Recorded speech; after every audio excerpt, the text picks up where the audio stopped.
I stared at my phone, Connor's voice still echoing in my ears as the call ended.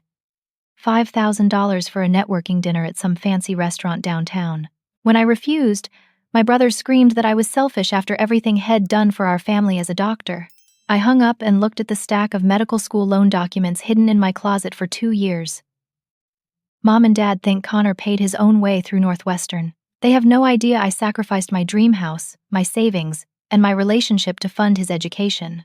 Tomorrow I'd discover how deep his lies actually run.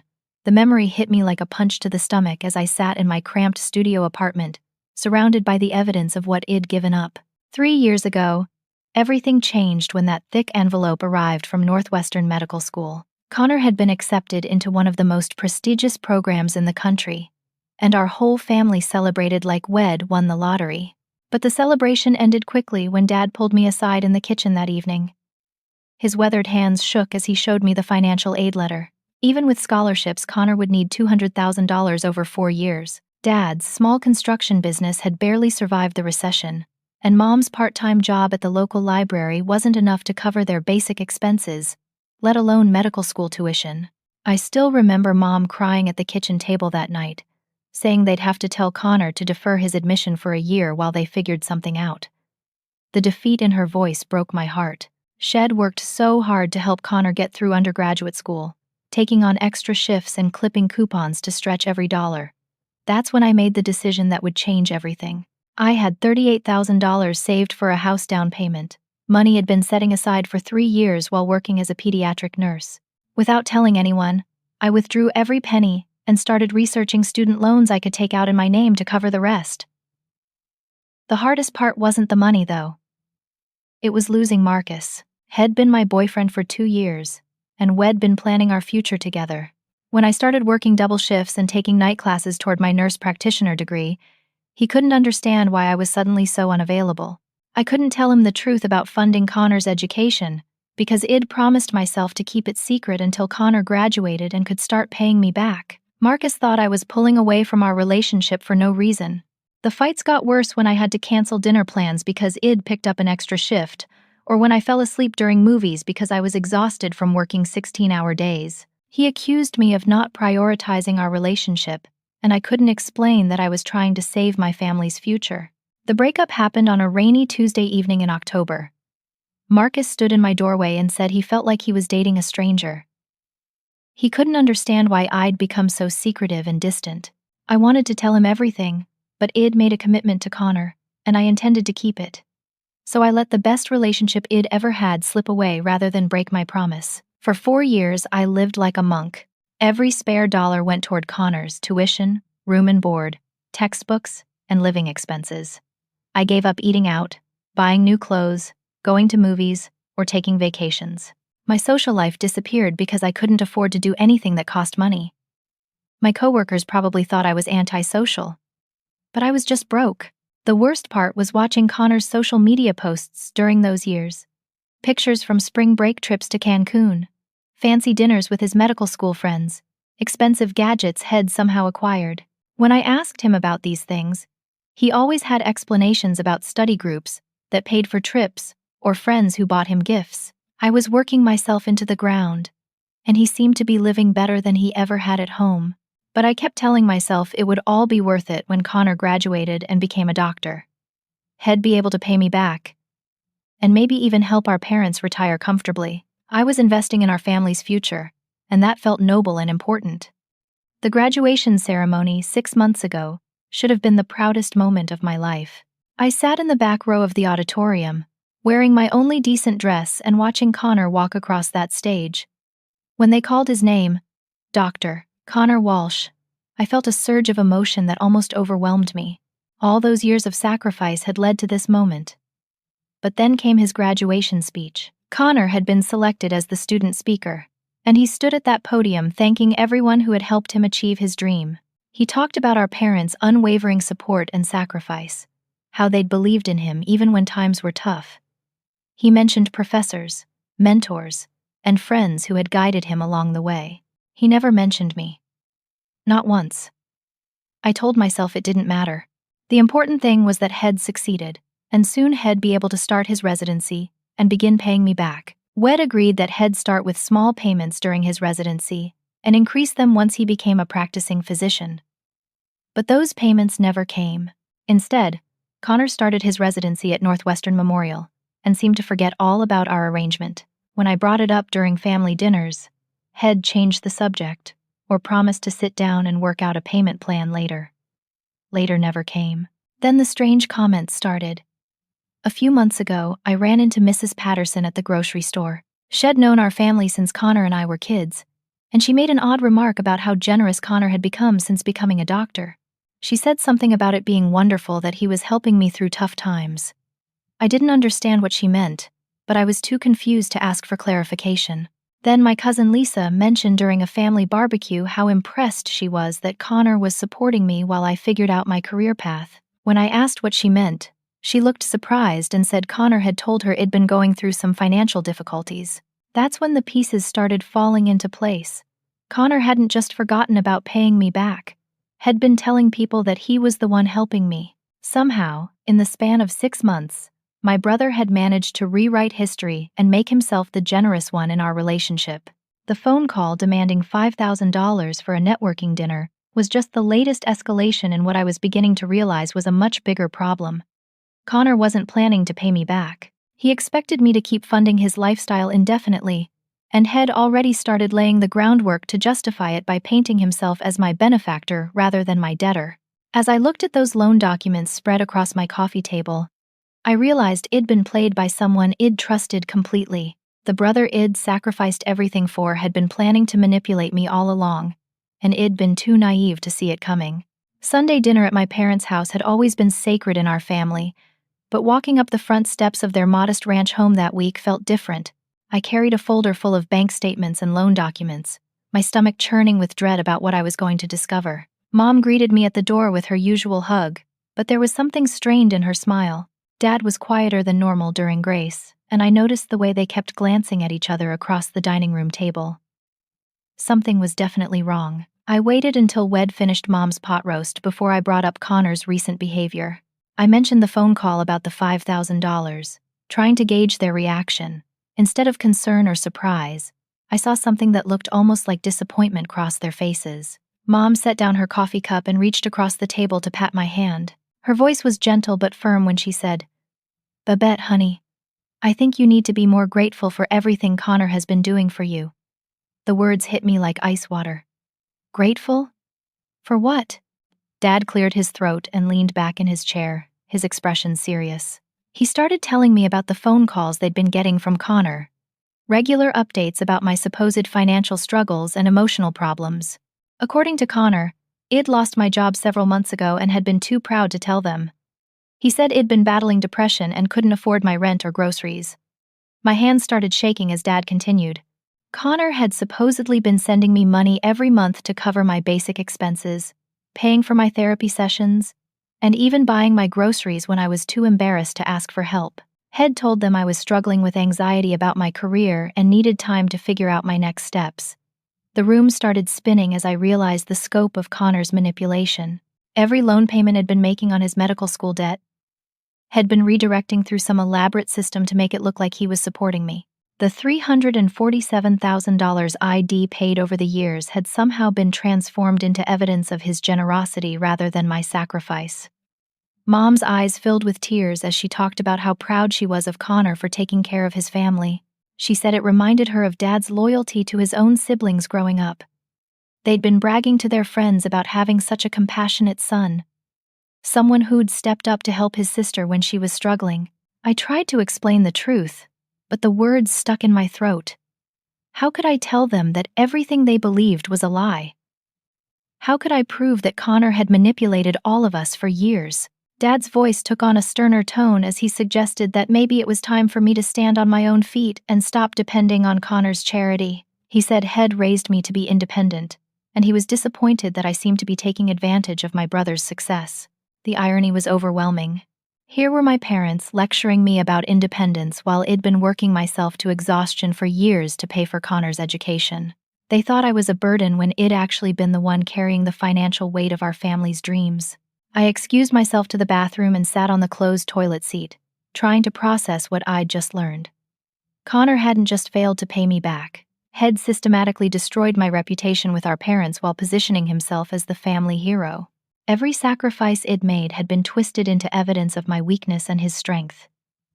When I returned to the dining room, I asked to see the evidence of Connor's supposed support. Mom showed me text messages where Connor updated them about my progress and asked for their prayers during my difficult time. Dad had printed out emails where Connor described his concern for my mental health and his determination to help me get back on my feet.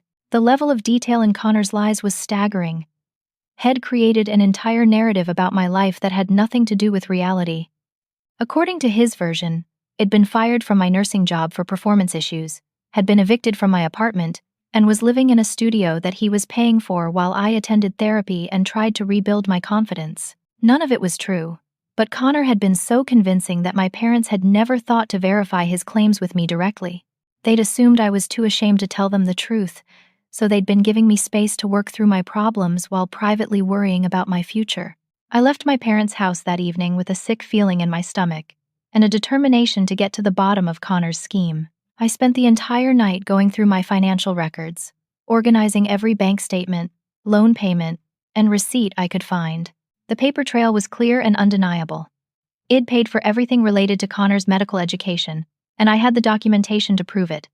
But proving the financial facts was only part of the challenge. Connor had been building his false narrative for months, maybe even years. He'd been calling our parents regularly with updates about my supposed problems, always positioning himself as the concerned brother who was doing everything he could to help. He'd created such a detailed web of lies that simply showing them bank statements wasn't going to be enough. I started checking Connor's social media accounts more carefully, looking for clues about how He'd been able to maintain such an expensive lifestyle on a resident's salary. His Instagram was full of pictures from high-end restaurants, weekend trips to Aspen and Martha's Vineyard, and expensive clothes that should have been far beyond his budget. One photo particularly caught my attention.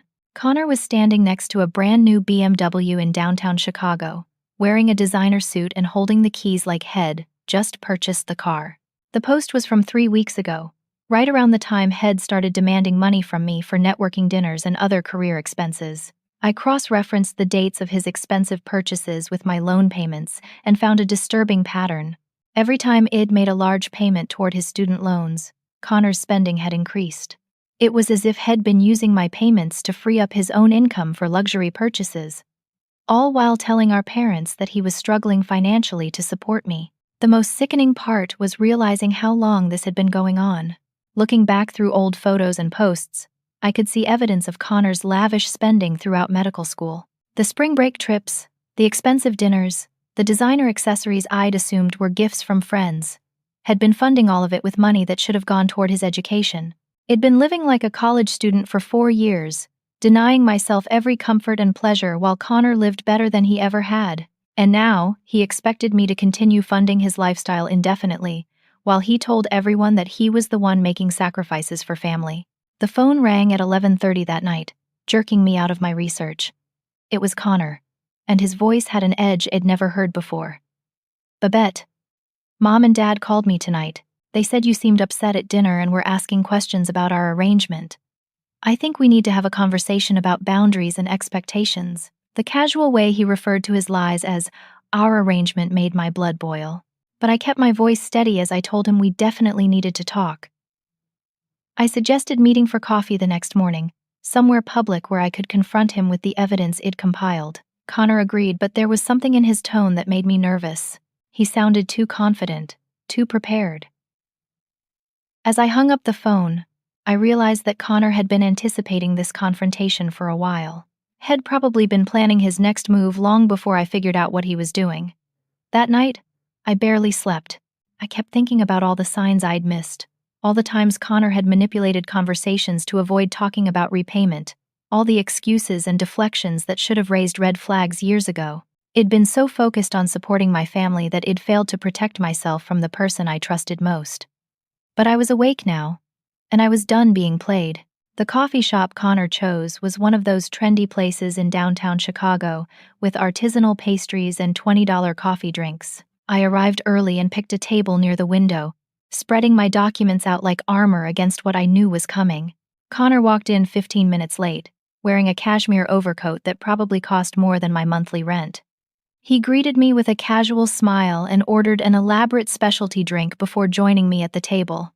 The confidence in his demeanor was unsettling, like he was approaching a business meeting rather than a confrontation with the sister Head been manipulating for years. I started by asking him about the $5,000 Head demanded for the networking dinner. Instead of backing down or apologizing, Connor leaned forward with an expression of patient condescension that made my skin crawl. "Babette, I think you're missing the bigger picture here," he said, stirring his overpriced latte with deliberate precision. "I'm not asking you for favors. I'm explaining what you need to do to protect both of our interests." The word need hung in the air between us like a threat. Connor continued, outlining his expectations with the clinical detachment of someone prescribing medication. He needed $800 every month for his BMW lease payment because image was important in his profession. He needed $25,000 within the next 6 months for a down payment on a condo in Chicago's Gold Coast because living in an upscale neighborhood was essential for networking with the right people. When I tried to interrupt, to explain that I'd already sacrificed everything for his medical school education, Connor held up his hand to silence me. His expression shifted from condescending to coldly calculating. "You're not understanding the situation correctly," he said, his voice dropping to just above a whisper. "You didn't sacrifice anything for my education. You invested in our family's future, and now it's time for you to see returns on that investment. But those returns come with ongoing responsibilities." Connor laid out his vision for our future relationship with the precision of a surgeon. I would continue working as a nurse, taking on extra shifts and side jobs as needed to support his career advancement. He expected me to take out personal loans to cover his immediate expenses while he established his practice. In his mind, I was essentially his personal banker, responsible for funding his lifestyle until he achieved the level of success he felt he deserved. The most chilling part was how Head already planned for my resistance. Connor explained that Head been dating Emma Caldwell, the daughter of Dr. Richard Caldwell, one of Chicago's most prominent cardiac surgeons. The Caldwell family was old money, the kind of people who judged potential son-in-laws based on their financial stability and social connections. Connor needed to maintain a certain lifestyle to gain their approval and eventual acceptance into their social circle. His relationship with Emma wasn't just personal. It was a strategic career move that required significant financial investment. And in his mind, that investment should come from me. "You'll always be just a nurse, Babette," he said with casual cruelty that took my breath away. "Your earning potential is limited, and your career path is predictable. But I'm going to be a wealthy surgeon with connections throughout Chicago's medical community. Supporting my success now is the smartest financial decision you'll ever make." I tried to explain that I'd already given him everything I had, that I'd been living paycheck to paycheck for years while he lived like a trust fund kid. But Connor dismissed my concerns with a wave of his hand. "You've been living within your means," he corrected. "Now you need to live beyond them. Take out a home equity line of credit. Get personal loans. Max out credit cards if you have to. This is about family loyalty, and successful families invest in their highest earners." The conversation took an even darker turn when I told him I wouldn't give him another penny. Connor's mask of civilized discussion slipped completely, revealing something cold and predatory underneath. He leaned across the table, his voice barely audible but filled with venom. "If you don't continue supporting me, you'll have to tell our parents the truth about your mental health problems and financial irresponsibility. They'll be devastated to learn that you've been lying to them about your job, your living situation, and your ability to take care of yourself." Connor had apparently been preparing for this moment for months, had already laid the groundwork with our parents, painting me as unstable and unreliable. All he had to do was escalate the narrative, claim that I'd been stealing money from him or forging loan documents to fund some kind of addiction or mental health crisis. "Nobody will believe a nurse over a doctor," he said with a smile that made my blood run cold. "Especially not a nurse with a history of emotional problems and financial difficulties. I've already mentioned to Emma's family that my troubled sister has been struggling with money management and depression. It won't be hard to convince people that you've crossed some boundaries in your desperation." The threat was clear and sophisticated. Connor would destroy my reputation, my relationships with our parents, and potentially my career if I didn't continue funding his lifestyle. Had been planning this manipulation for years, carefully building a narrative that would protect him and incriminate me if I ever tried to expose the truth. But the most devastating part of his threat was how he'd weaponize our parents' love against me. He knew they would believe him over me, especially after months of conditioning them to see me as fragile and dependent. They would be heartbroken to learn that their daughter had supposedly been lying to them and taking advantage of their son's generosity. As I sat there listening to Connor outline his plans for my financial servitude, I realized I was looking at a stranger. The brother I'd sacrificed everything for didn't exist. In his place was someone who saw family relationships as transactions, who viewed love and loyalty as weaknesses to exploit rather than gifts to cherish. Connor finished his latte and checked his expensive watch, apparently satisfied that he'd made his position clear. He stood up to leave but paused at my chair, placing a hand on my shoulder with mock affection. "I'll give you a week to think about this, Babette. Talk to your bank about loan options. Maybe look into refinancing your car or taking out a second mortgage on that little apartment of yours. $800 for the BMW payment, and we'll discuss the condo down payment next month. Family has to stick together, right?" He walked away without waiting for my response, leaving me alone with the wreckage of everything I'd believed about our relationship. I sat in that coffee shop for another hour, staring at my financial documents and trying to process the scope of what Connor was demanding. He wanted me to mortgage my future to fund his present. He expected me to go into debt, to risk my financial stability and credit rating, to support a lifestyle that was already far beyond anything I could afford. And if I refused, he would systematically destroy everything I'd worked for while positioning himself as the victim of my alleged instability and dishonesty. That evening, I changed my phone number and blocked Connor on all social media platforms. If he wanted to escalate this situation, he would have to do it without having access to me. I wasn't going to fund his threats or listen to any more of his demands, but as I sat in my apartment that night, I knew this was just the beginning. Connor had invested too much time and effort in his manipulation to simply walk away. He would find other ways to pressure me, other angles to exploit, other people to turn against me. The question was whether I would have enough strength to withstand whatever he threw at me next. The first full paycheck I got to keep for myself in 4 years felt like winning the lottery. $843 after taxes that didn't have to go toward Connor's loans, his expenses, or his demands. I deposited it into my savings account and felt something I hadn't experienced in years: financial hope. I used part of that money to finally register for my nurse practitioner program at DePaul University, something I'd been putting off for 3 years because I couldn't afford the tuition. Sitting in the registration office, filling out enrollment forms for classes that would advance my career, instead of funding someone else's, felt like taking my life back. But my peace didn't last long. Connor had apparently been calling our parents regularly, expressing concern about my sudden change in behavior and erratic decisions. He told them I'd cut off all communication with him and seemed to be having some kind of breakdown that was affecting my judgment.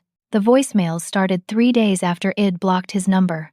Connor had borrowed phones from friends, colleagues, and even patients to leave increasingly desperate messages. At first, he tried charm and manipulation, talking about family bonds and shared history.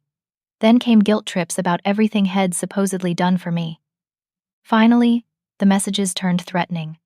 "You're making a huge mistake, Babette," his voice crackled through my work phone one afternoon.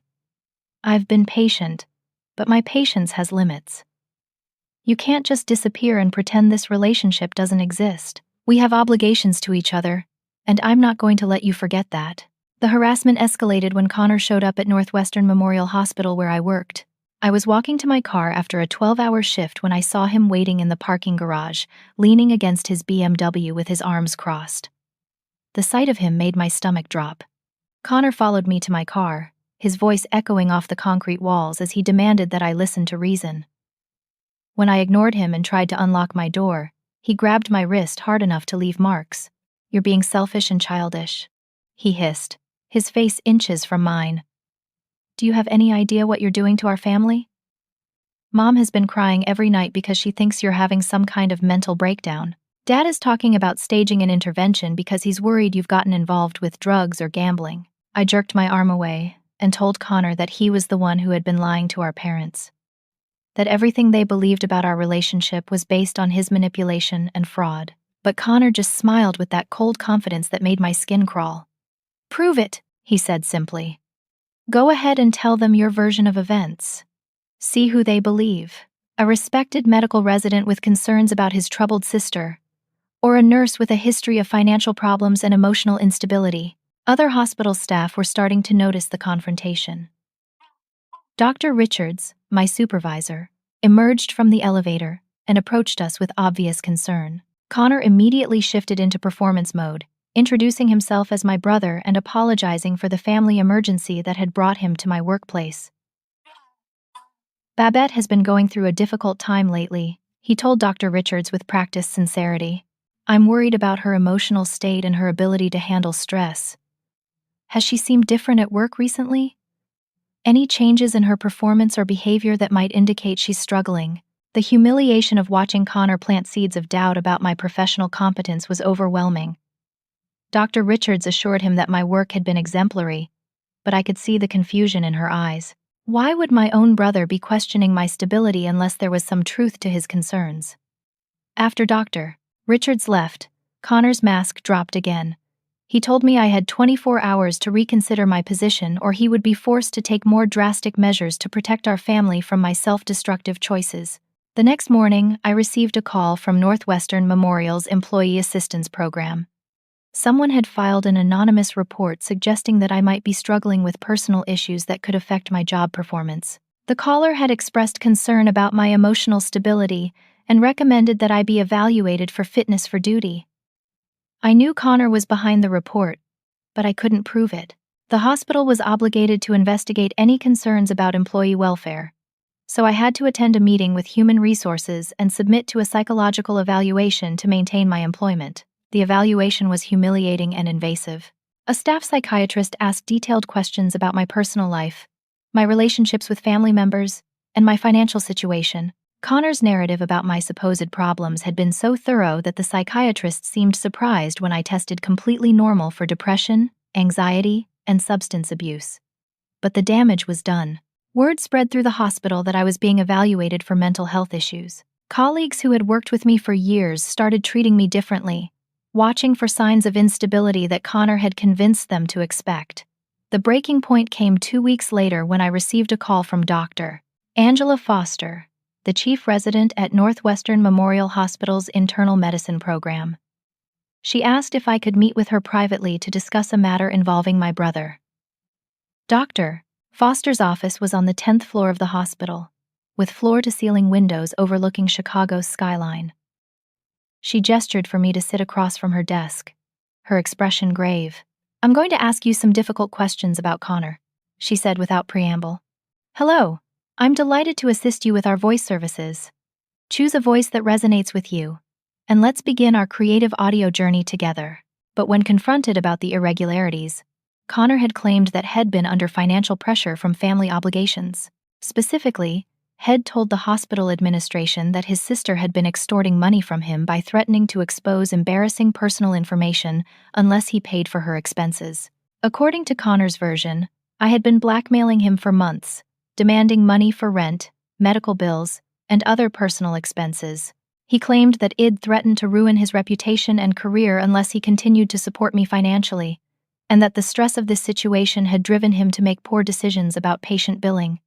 Dr. Foster showed me copies of emails Connor had sent to the hospital's chief of staff, detailing his supposed victimization at my hands. Head painted himself as a dedicated resident who had been making sacrifices to help his troubled family member, only to be taken advantage of and manipulated. The irony was staggering. Connor had been stealing from patients and insurance companies to fund his lavish lifestyle, but he was trying to blame his crimes on pressure from the sister Head actually been exploiting for years. Dr. Foster asked me directly if I had ever demanded money from Connor or threatened him in any way. When I explained the truth about our financial relationship, showing her the loan documents and payment records I'd brought, her expression changed from suspicion to shock. "You've been paying for his medical school education?"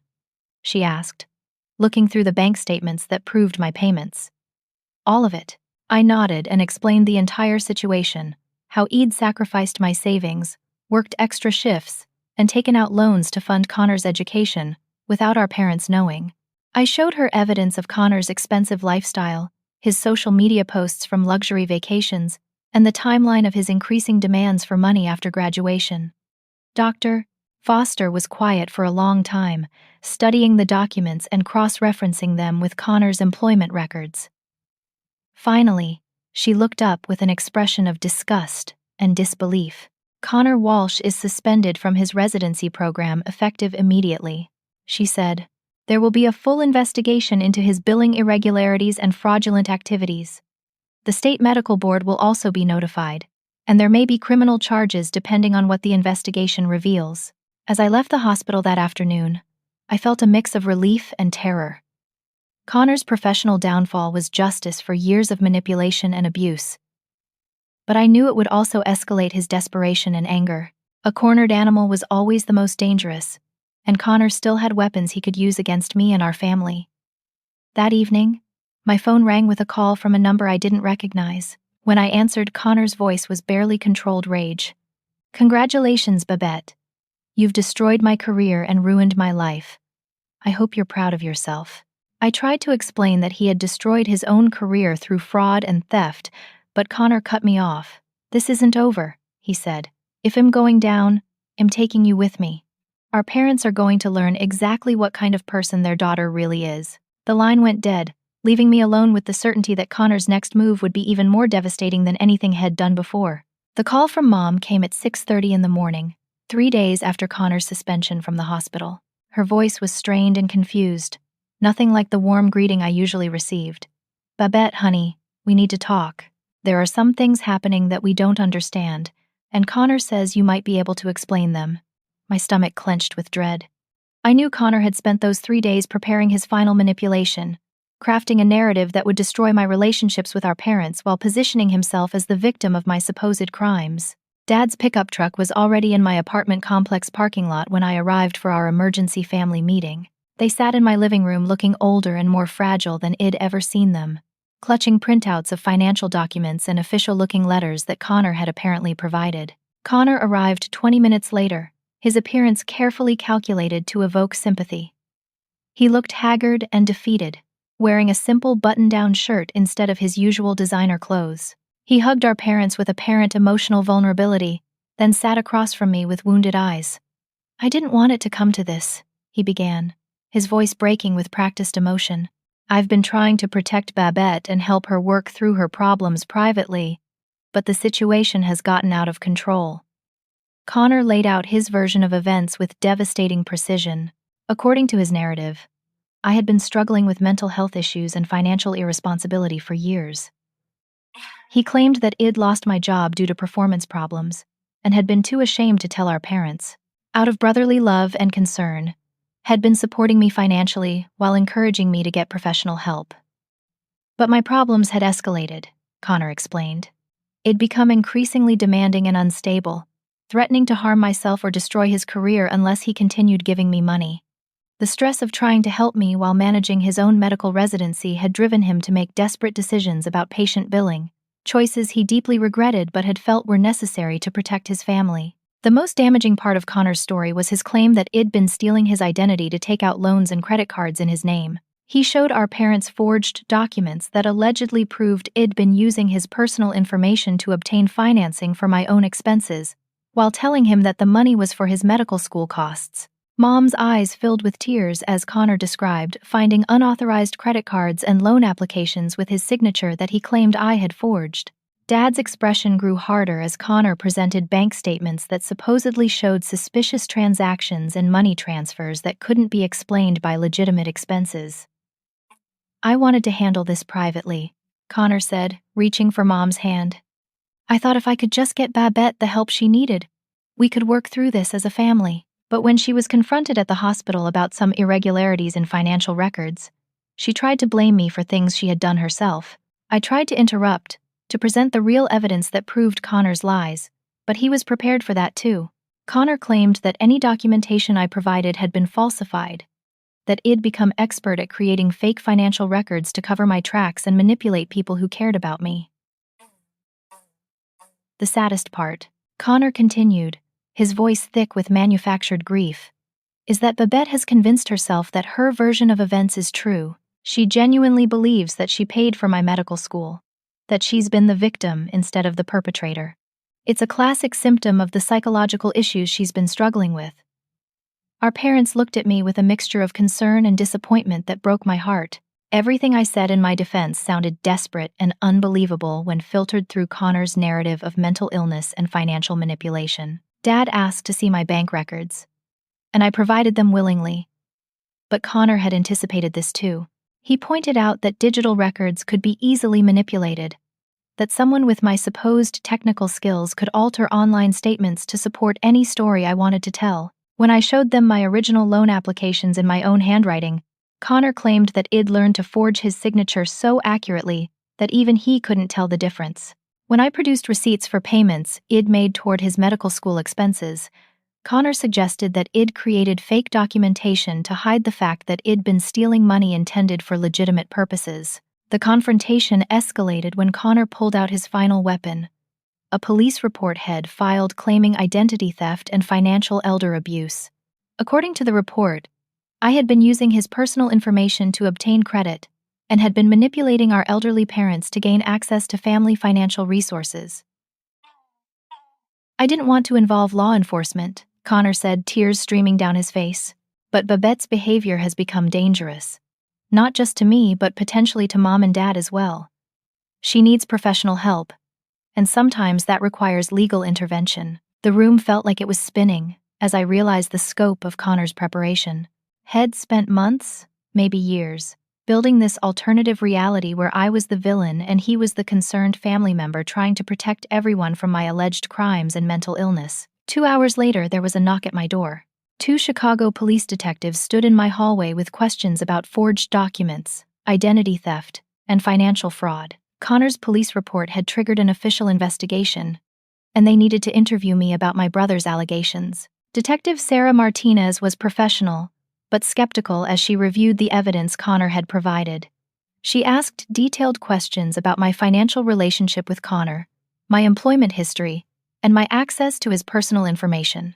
I provided the officers with my own documentation, but I could see the confusion in their eyes. Connor's narrative was so complex and detailed that disproving it would require extensive investigation and forensic analysis that might take months to complete. While the detectives were still in my apartment, Mom made a decision that probably saved my life, and certainly saved my relationship with our parents. She stood up from my couch with sudden determination and walked to my kitchen drawer where I kept important documents. "Officers," she said, pulling out a manila folder I'd forgotten was there. "I think you need to see these before you go any further with this investigation." Mom had found the folder containing my original college transcripts, tax returns from the years I'd been making loan payments, and employment records from the hospital that proved my consistent work history and income. More importantly, Shed found the thank you card Connor had sent me after his medical school graduation. In his own handwriting, Connor had written, "Babette, I could never have achieved this dream without your incredible sacrifice and generosity. I promise to spend the rest of my life repaying your kindness and making sure our family knows what an amazing person you are. Love and gratitude forever, Connor." The card was dated 6 months ago, long before any of his claims about my supposed mental health problems or financial manipulation. It was written evidence that Connor had acknowledged my financial support and expressed gratitude for my sacrifices. Detective Martinez read the card twice, then looked at Connor with obvious suspicion. "Mr. Walsh, can you explain this thank you note? It seems to contradict several aspects of your police report." For the first time in the entire confrontation, Connor was speechless. His carefully constructed narrative crumbled in the face of his own written admission of the truth. Dad stood up slowly, his face flushed with anger and embarrassment. "Connor Eugene Walsh, you look me in the eye right now and tell me the truth about what's been happening in this family." The next hour was the most emotionally devastating of my life as Connor's lies unraveled one by one.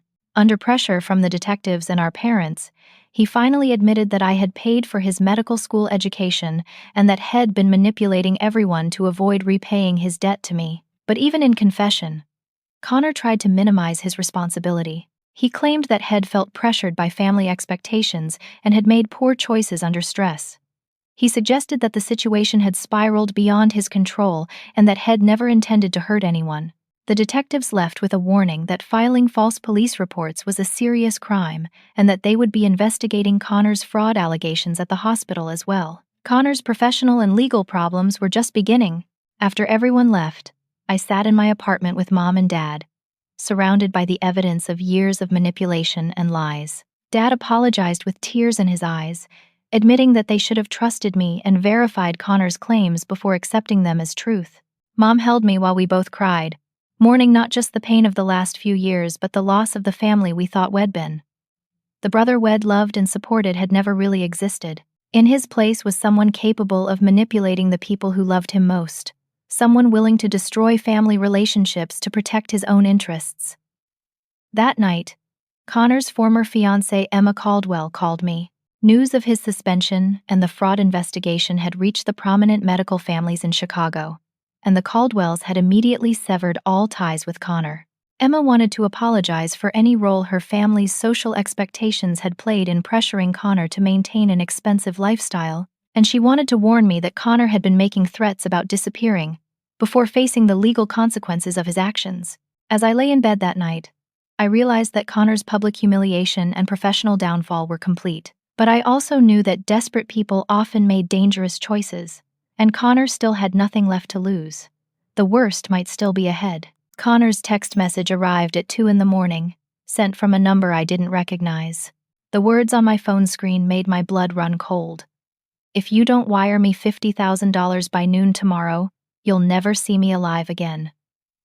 This is your last chance to save your brother." I stared at the message for several minutes, trying to process the escalation from manipulation to outright extortion and emotional terrorism. Connor wasn't just threatening to disappear anymore. He was threatening to harm himself unless I funded his escape from the consequences of his actions. The follow-up messages came every hour throughout the night. Connor claimed that Head already lost everything that mattered to him: his medical career, his relationship with Emma, his reputation in Chicago's medical community, and now his relationship with our parents. According to his twisted logic, I was the only one who could save him from complete destruction. Had apparently been researching how to disappear completely, and $50,000 would be enough to establish a new identity in another state where his medical license suspension wouldn't follow him immediately. Nevada was his target destination, somewhere he could potentially practice medicine under an assumed name, while the legal investigation in Illinois played out. I called Detective Martinez at 7 a.m. to report Connor's threatening messages. She was already aware that Connor had been under surveillance since the hospital investigation began, and she had disturbing news about what they'd discovered. When police had searched Connor's apartment as part of the fraud investigation, they'd found extensive evidence of premeditated planning that went far beyond medical school manipulation.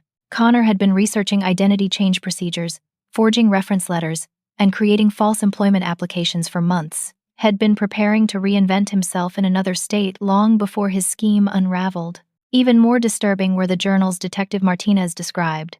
Connor had been documenting his manipulation of our family with clinical detachment, writing detailed notes about which emotional triggers worked best with different family members, and how to maximize financial extraction while minimizing resistance. "Your brother has been planning this exploitation since he started medical school," Detective Martinez told me.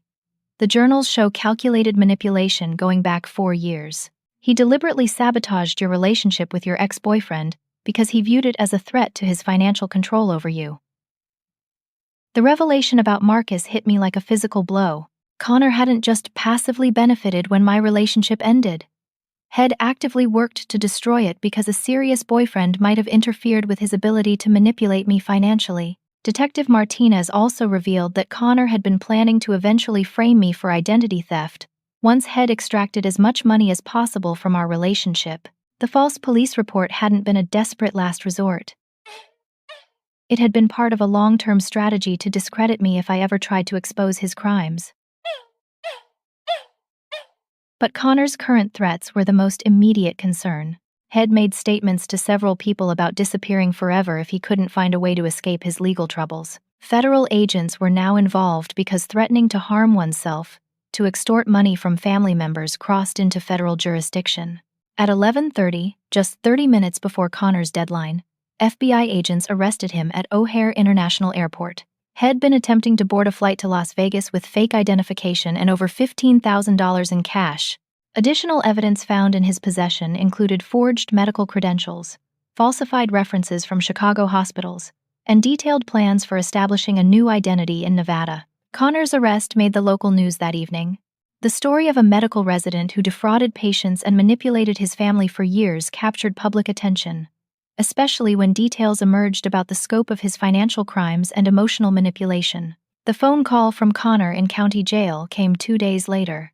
I almost didn't accept it, but something made me want to hear what he had to say now that his options for manipulation had been completely exhausted. "Babette, I need you to post bail for me," Connor said without preamble, his voice flat and businesslike even from jail. "The amount is $25,000. And I'll pay you back as soon as I can resolve this misunderstanding with the medical board." Even behind bars facing federal charges, Connor was still trying to manipulate me.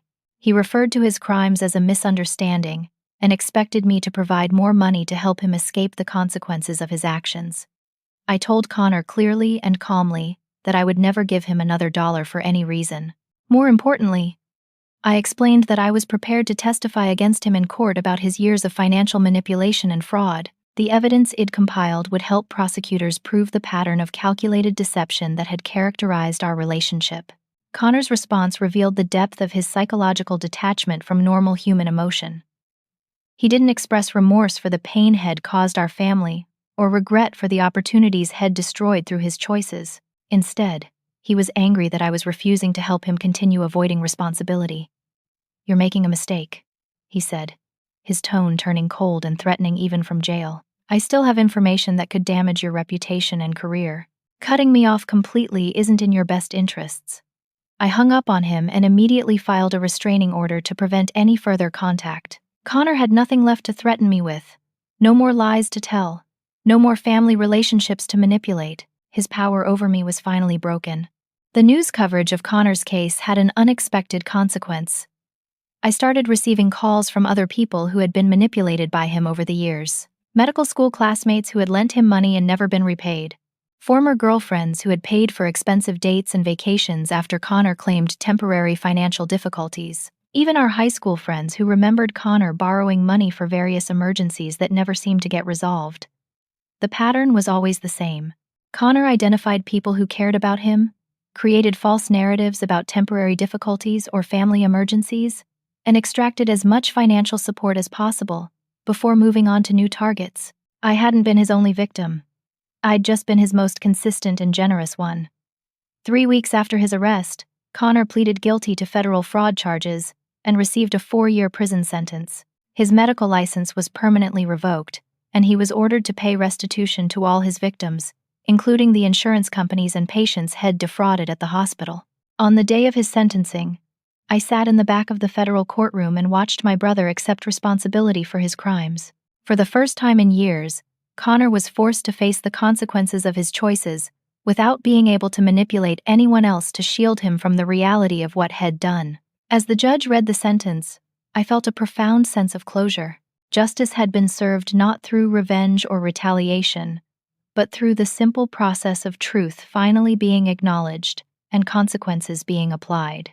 Connor would have 4 years in federal prison to reflect on the relationships Had destroyed and the opportunities Had squandered through his choices. When I walked out of that courthouse, I knew that chapter of my life was finally over.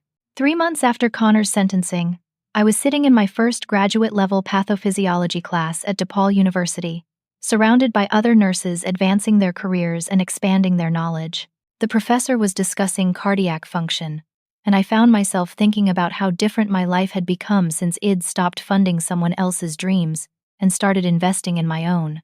The money I'd been sending Connor for years was now going toward my nurse practitioner education, a small emergency fund, and eventually a down payment on my own home. For the first time since college, I was living within my means while also saving for the future.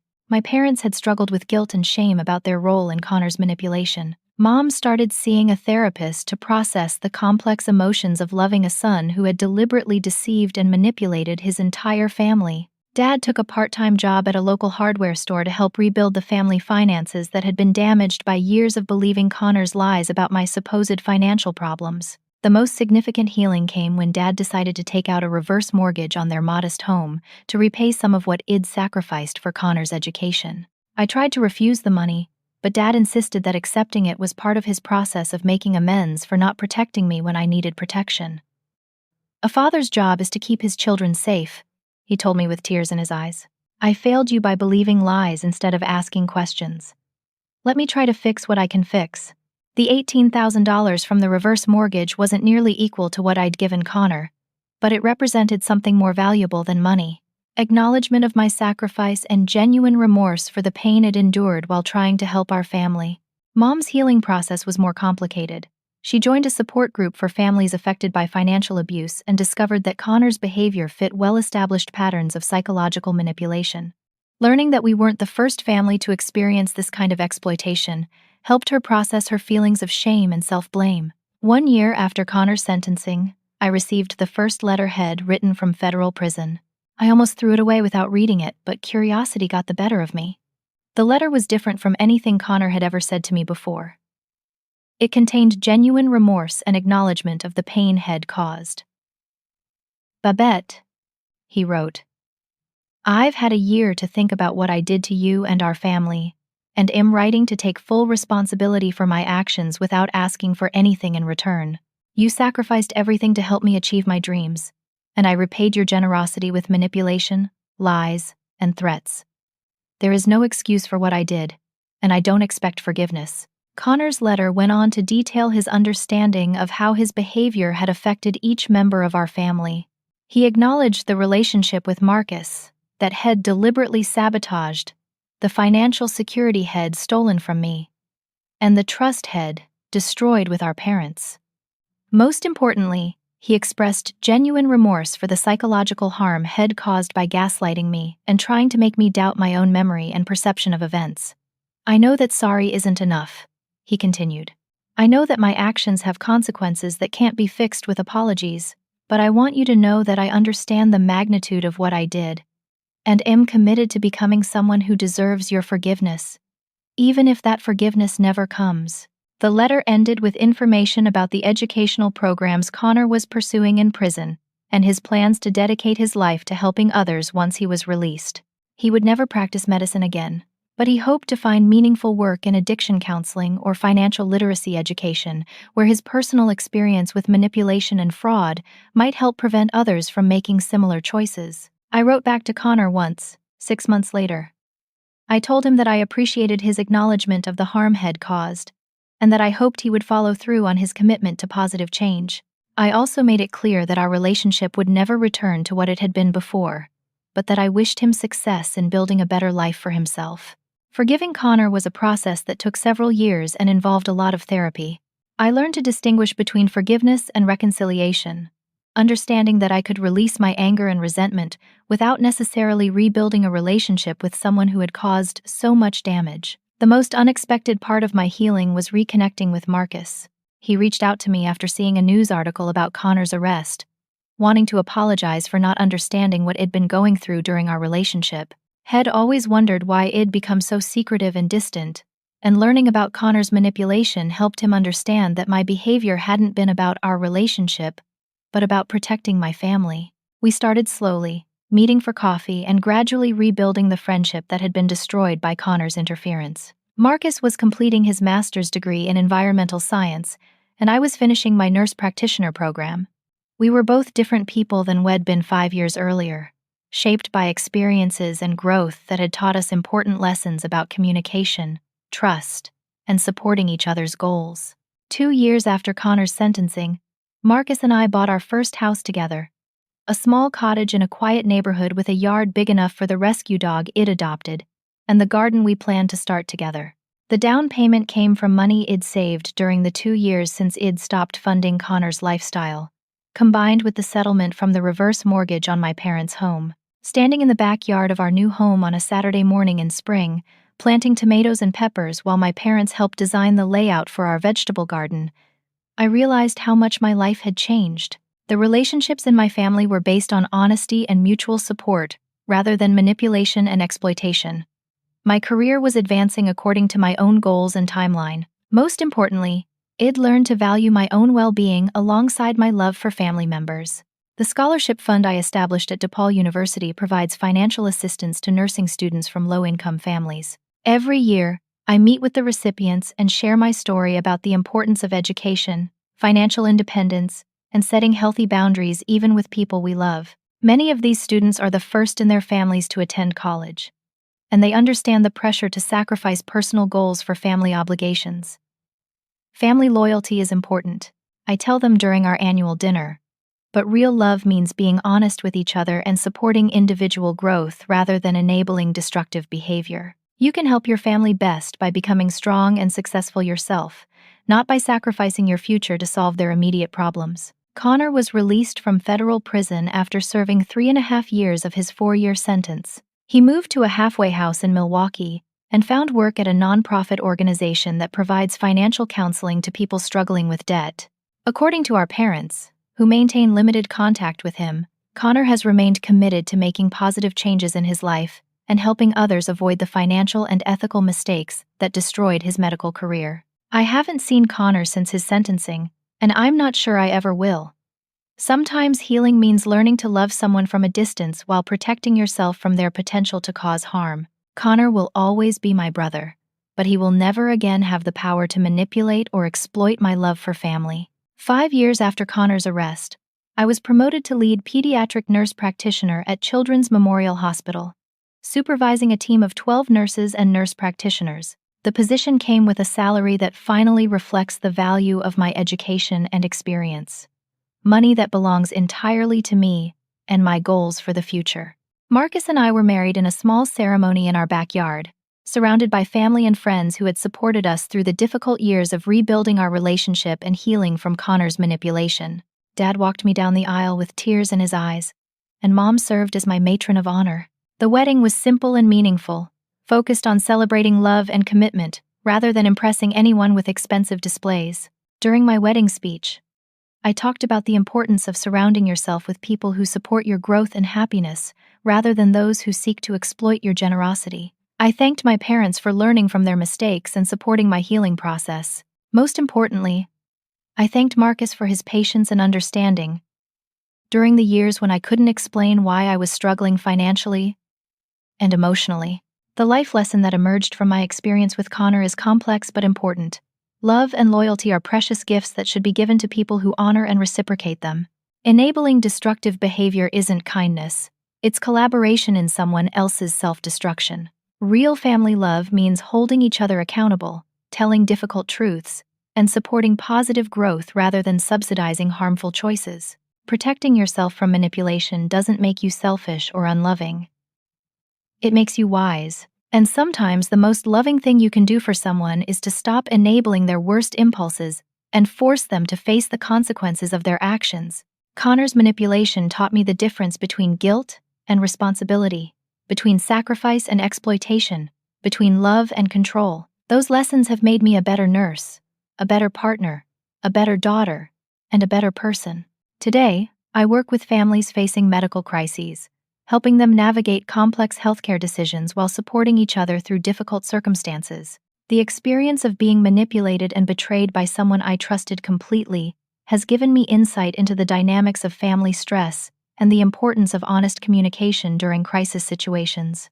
When I see families struggling with financial decisions related to medical care, I encourage them to be transparent with each other about resources and limitations.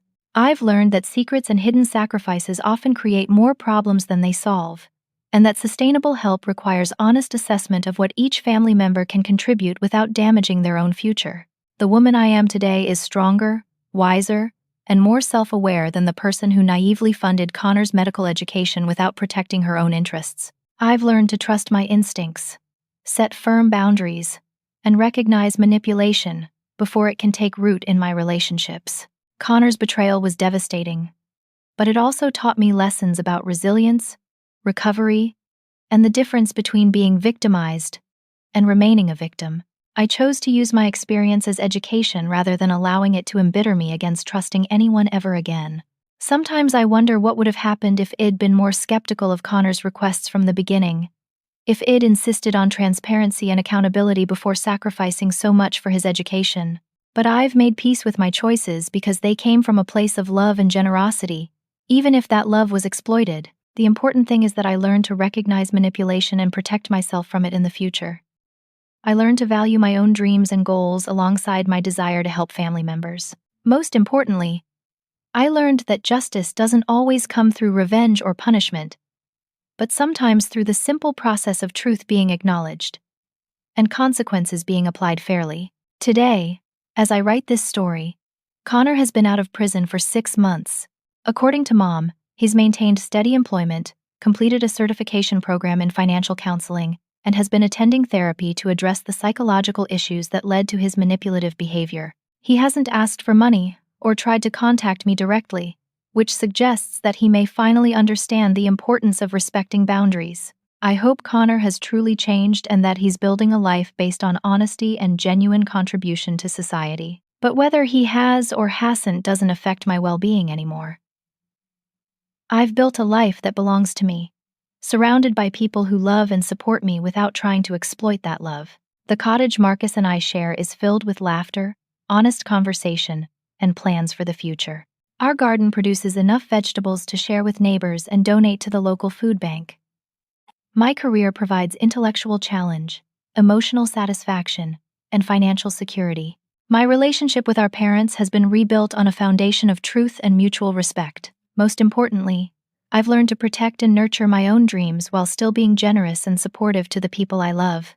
That balance between self-care and family loyalty is something Connor's manipulation taught me to value, and it's a lesson I carry with me every day. Have you ever found yourself sacrificing your own dreams to support someone else's goals, only to discover that your generosity was being taken for granted or exploited? How did you learn to set boundaries while still showing love for family members? I'd love to hear your thoughts and experiences in the comments below. Thank you for listening to my story and for being part of this community where we can share our experiences and support each other through difficult life lessons. If this story resonated with you, please like this video and subscribe for more real-life stories about overcoming family challenges and building healthy relationships. Don't forget to share this story with anyone who might benefit from learning about the importance of setting boundaries with family members. And remember that your own dreams and well-being matter just as much as your desire to help the people you love.